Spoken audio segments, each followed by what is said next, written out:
نحمده ونصلي ونسلم على رسوله الكريم اما بعد فاعوذ بالله من الشیطان الرجیم ببرکۃ بسم اللہ الرحمن الرحیم۔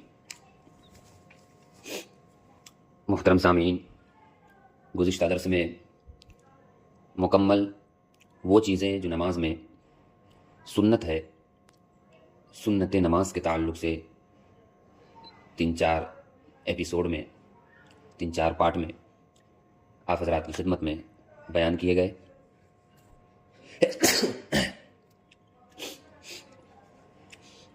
آج سے انشاءاللہ تبارک و تعالی ہم وہ چیزیں جو نماز میں مستحب ہے، وہ چیزیں نماز میں مستحب ہے، اور ایک ضروری مسئلہ یہ بیان کریں گے کہ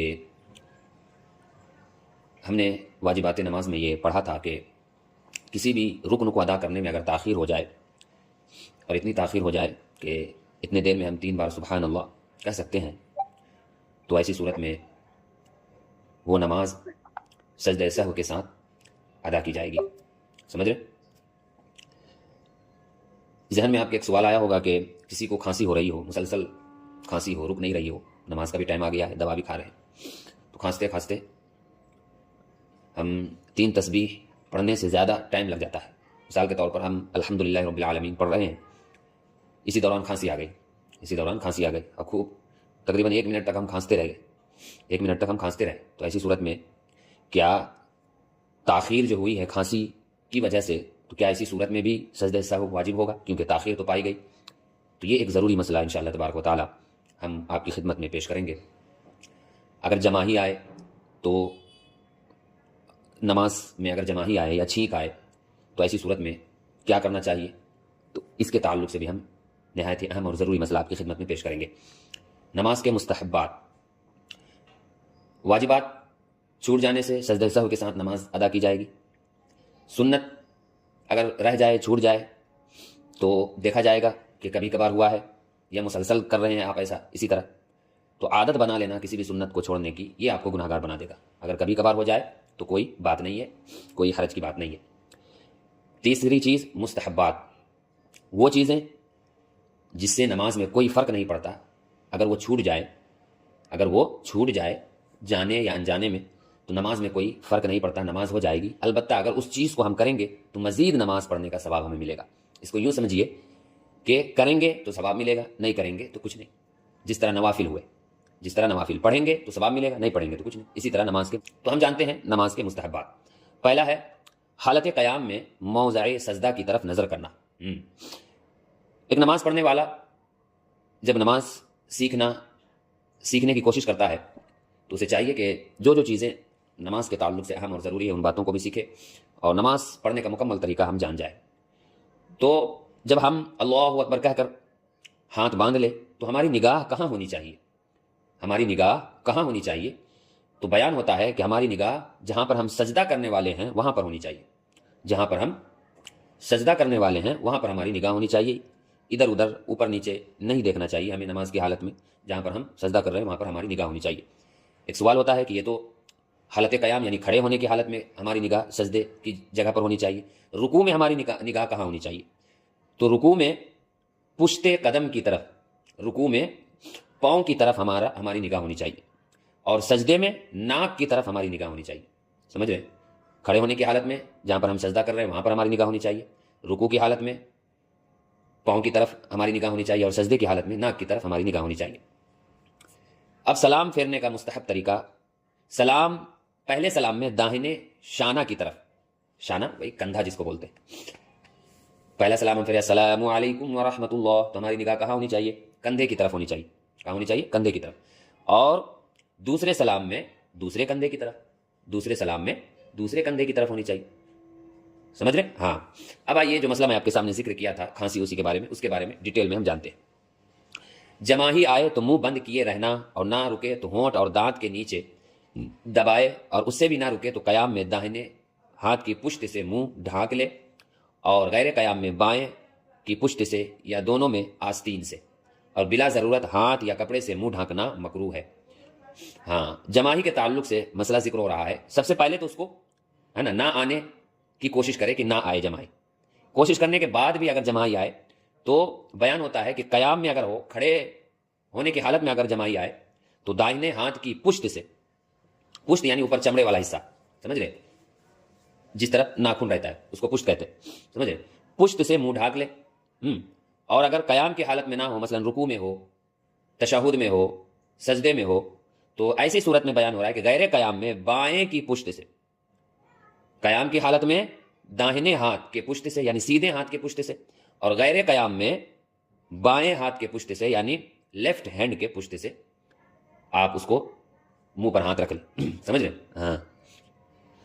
اب ایک بہترین طریقہ یہاں پر ذکر ہو رہا ہے کہ جماہی روکنے کا مجرب طریقہ، بہترین طریقہ کہ جماہی رک جائے، جماہی رک جائے تو کوئی ایسا طریقہ بتایا جائے جس طریقے کو اپنا کر جماہی روکنے میں وہ طریقہ کارگر ثابت ہو، کامیاب ثابت ہو۔ تو بتایا جاتا ہے کہ جماہی روکنے کا مجرب طریقہ یہ ہے کہ دل میں خیال کرے کہ انبیاء علیہ السلام کو جماہی نہیں آتی تھی، سبحان اللہ، جماہی آنے والا ہے، آپ روکنے کی کوشش بھی کر رہے ہیں، نہیں رک رہا ہے، تو پھر کیا کریں؟ تو ایک بہترین طریقہ یہاں پر بتایا گیا ہے کہ دل میں یہ خیال کر لے کہ انبیاء کرام علیہ السلام کو جماہی نہیں آتی تھی۔ جب یہ خیال دل میں پیدا ہوگا، جب یہ خیال دل میں آئے گا تو انشاءاللہ تبارک و تعالی جماہی خود بخود رک جائے گا، جماہی نہیں آئے گی۔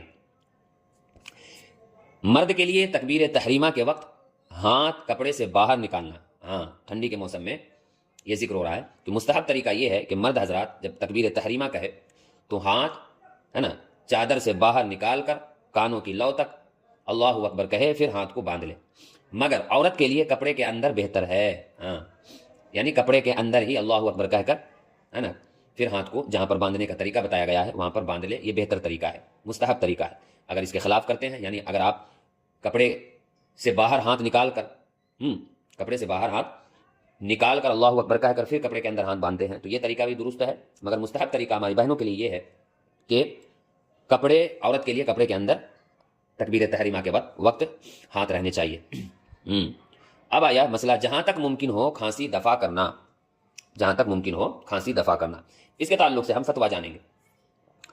فتویٰ یہ ہے کہ ایک سوال ہے کہ اگر کسی شخص کو بہت زیادہ کھانسی ہو رہی ہو اور وہ اسی دوران نماز کا وقت بھی آ جا رہا ہے، تو نماز میں بھی اسے بہت کھانسی ہو رہی ہو، تو ایسی صورت میں کیا اس پر ہے نا رکن میں تاخیر جو ہو جا رہی ہے، کھانستے کھانستے بہت دیر تک کھانسی ہوتی ہی جا رہی ہے، ہوتی ہی جا رہی ہے، ہوتی ہی جا رہی ہے، اور ہم نماز میں ہیں، آدھا الحمدللہ رب العالمین ہم پڑھ چکے ہیں، اور ایک قاعدہ ذکر ہوا ہے کہ کسی بھی رکن میں اگر تاخیر ہو جائے 3 بار سبحان اللہ کہنے کے اتنا یا اس سے زیادہ تو پھر سجدہ سہو واجب ہو جاتا ہے، تو کھانسی کے دوران تو بہت ٹائم لگ جا رہا ہے، تو ایسی صورت میں کیا کھانسی والے شخص پر بھی سجدہ سہو واجب ہوگا؟ کیونکہ تاخیر رکن تو پایا جا رہا ہے، رکن میں تاخیر پائی جا رہی، تو ایسی صورت میں کیا حکم ہوگا؟ اس کے تعلق سے مسئلہ ذکر ہو رہا ہے۔